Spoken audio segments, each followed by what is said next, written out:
А в Покровске начала свою работу стратегическая сессия по развитию туристической отрасли Хангаласского улуса. Главный организатор – Министерство предпринимательства, торговли и туризма Якутии. Заявки на участие в мероприятии подали более 100 человек. Это главы поселений, депутаты районных и наследных советов, индивидуальные предприниматели и жители улуса. Всех участников разбили на команды, всего 12 команд по 10 человек. Каждый участник представляет разную сферу деятельности. В течение дня командам предстояло разработать свой уникальный туристический продукт и представить на суд экспертам. Лучшие проекты получат поддержку республики в их реализации.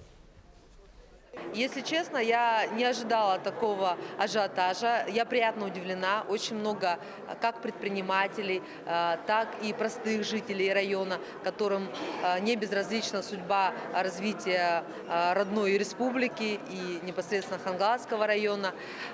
И они пришли с идеями уже до начала мероприятия. Обычные жители Хангаласского района, многие меня знают, я куратор этого района, как член правительства, подходят ко мне, говорят: Ирина Сергеевна, у нас тоже есть хорошая идея, можно мы поработаем тоже в одной из команд, мы хотим тоже внести свою скромную лепту в развитие родного района.